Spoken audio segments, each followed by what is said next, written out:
Hello, good morning, welcome back to Belle's Books. I have no idea if it will be morning when you watch this. Because I haven't really been posting for so long, I feel like I'm kind of making up my schedule and what I want to post as I go along. So today I'm going to be chatting to you about Tomorrow and Tomorrow and Tomorrow. Tomorrow and Tomorrow by Gabrielle Zevin. So this is my first book of hers that I have read. I know it's not the first book she's written. I think this might be like her fourth or fifth book. I can't wait to read her other books. So this book tells the story of Sadie and Sam.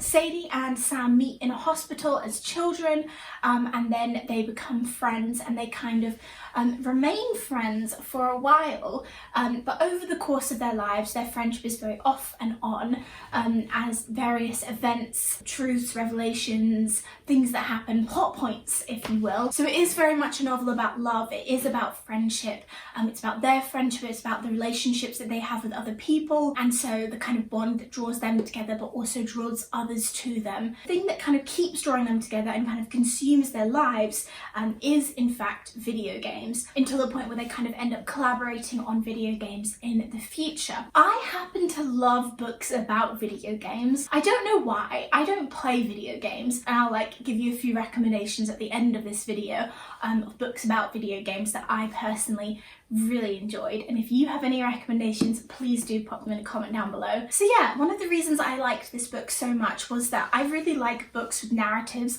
that span quite a lot of time. So for example, it's why I liked A Little Life by Hanya Yanagihara. Although these books are very different, they do have a lot in common. So both of them span kind of the whole life of the characters that they talk about. As many people know, this has a lot of really hard themes in it. If you want to look those up, you can. All kinds of lists and trigger warnings have been compiled on the internet. But similarly, this book does kind of deal with really difficult things as well. Not to the extent of this one. So that's one of the reasons that I really liked this book. And I also think if you did enjoy A Little Life, you might really enjoy this book as well. The other thing that this book really focuses on is the theme of love. Above all, I'd say that romance is my favourite genre. What kind of draws me in the most is stories about love, and that doesn't necessarily have to be romantic relationships. That can very much be the love of friends, that can be the love of family. But I feel like that is what kind of really draws me into a book and kind of keeps me wanting to devour it. I read this book in 2 days because it has one of those themes that I'm so invested in. So on the flip side, although the love was one of my favourite things about this book, I also loved that Gabrielle Zevin isn't afraid to let bad things happen to her characters. So obviously I love a wishy-washy romance with a feel-good ending, and the couple ends up together or whatever.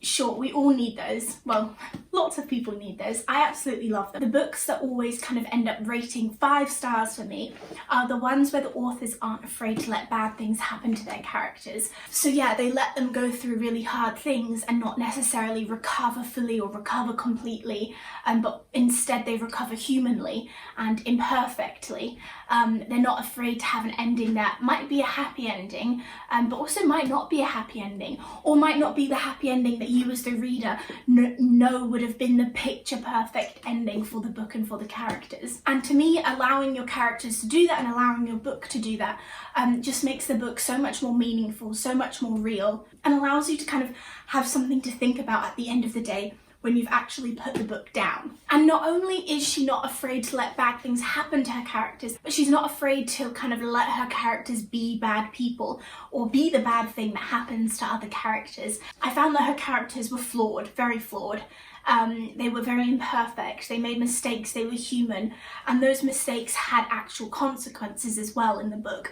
They weren't kind of glossed over, other characters responded humanly to them as well. And that was another thing that really drew me into the book. They felt like real people who do real things and make real mistakes. And when I'm reading a book, that's what I want. I want to be kind of transported into another world, but I also want that world to look somewhat like my own world.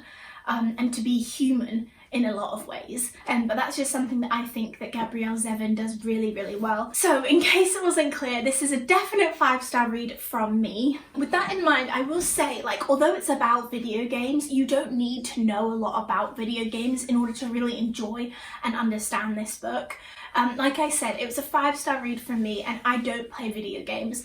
I have no doubt that playing video games or being really familiar with the video game world or the history of video games might make this book even more enjoyable. So yeah, I definitely consider reading this book, and if you have already read it, I have a few recommendations for you of books that I think that you would really like to read as well. So the first one is Ender's Game by Orson Scott Card. If you were on my channel for a while, then I'm sure that you've heard me mention this before. It's one of my all-time favourite books about a boy called Ender who is employed and trained to kind of help save the human race as they kind of fight a battle against an alien race. The training is all completed through simulations, and he kind of learns through these simulations, which are video games almost, and kind of teach him how to kind of control aircraft, work in a team and fight the enemy. Next recommendation I have is Ready Player One by Ernest Cline.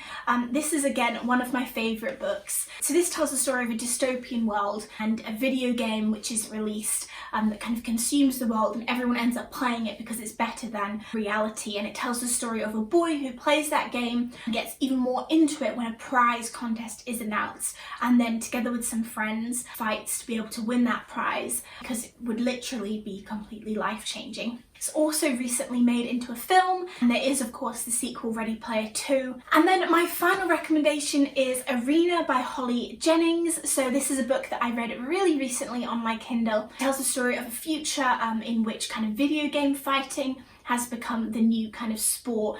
It's taken over football, it's taken over soccer, it's kind of the number one thing that people are interested in. So you have to actually train for it, you have these kind of rigs, and like if you get hurt in the video game, you kind of feel that pain. It tells the story of a girl who is one of those video game fighters and her struggles. And of course, if you've got recommendations for me, please do give them to me because I'd absolutely love to have some more ideas of things to read. I will be looking at Gabrielle Zevin's other books and seeing if any of those take my fancy as well, so expect to see one of those pop up in the future, I'm sure.